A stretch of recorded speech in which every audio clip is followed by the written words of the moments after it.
RBC cut its S&P year-end target to a new street low today of 55.50. That is down from 6,200, with the firm saying its one-time bear case is now its base case. Lori Calvasina is behind that call. She's RBC's head of U.S. equity strategy. She joins us now. Lori, great to see you. What changed in the storyline of the markets between, yesterday and today, or Wednesday and today, I should say?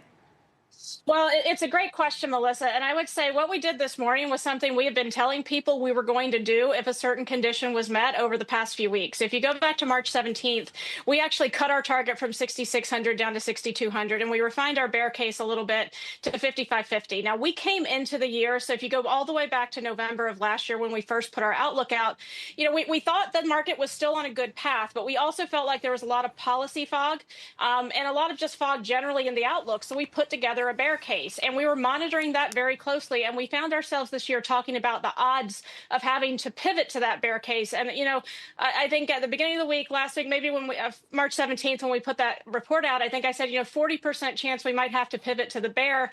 And for me, it was the whole idea of a garden variety pullback is 5 to 10%. If you breach 10%, then you got to listen to what the market's telling you. It's telling you you're probably headed for something like we saw in 2010 through 2018, where we had 4 distinct growth scares where you bottomed out in kind of the 14 to 20% range. And those were all big fears of crises or recessions that didn't materialize. But you had a lot of panic in the market about those things. So we've been worried about that possibility for a while. And we found over the last few weeks, we just kept saying, look, if the mid-March lows don't hold, we're going to have to pivot to the bear case. And guess what? On Thursday, the mid-March lows didn't hold. I mean, we just blew right past them. And it's remarkable, Melissa, how quickly people went from talking about stagflation to recession. It felt like it happened in a heartbeat. So we felt like, to be intellectually honest with our process, we had to make that change. So it sounds like, according to those key levels, Lori, that you think that the markets have more to go lower. Yeah, look, a growth scare, and to me, that's those 2010, 2011, 2018, 2015, 16 drawdowns. They ranged 14 to 20, average of 17%. We're about at the average now. But I think 2018 is the most comparable one because we had frothy positioning and valuation. We had a trade war, and we also had concerns about Fed policy error. This time, I would argue investors are concerned not about the Fed, but about, sort of fiscal or the new administration, whatever bucket these tariffs fall into. And so, the idea there, right, there's a lot that's rhyming, and it was about a 20% drawdown. That could get you down to 4,900 on the S&P pretty quickly.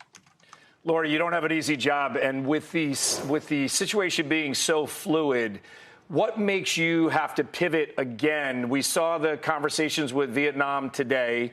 What makes you have to pivot again, and what's the criteria for you to raise those levels? How quickly can you turn on a dime with this, or is it something that you're going to wait 6 months to say?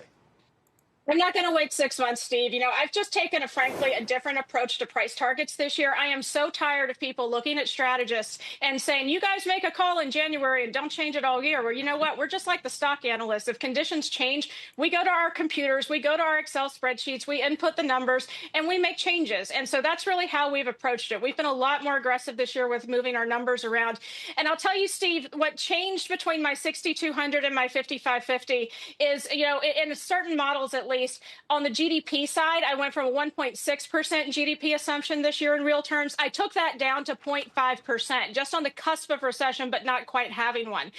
We also changed our inflation assumptions. So we had been in the upper 2s. We went to the upper 3s. We weren't having any Fed cuts before. We put a few Fed cuts back in. We also moved around our 10-year numbers a little bit, and we just kind of moved to 5% after consulting with, or 4% rather, after consulting with our rates team about what a reasonable level would be. And when we take our inflation number up, that takes our PE multiple assumption down. When we take our GDP numbers down, that takes our earnings number down. So, I would say, Steve, if I'm thinking mechanically about the modeling, I've got to get more confidence in a better GDP number. I've got to get more confidence in a more benign inflation number. Those are just a couple of things that you could start with.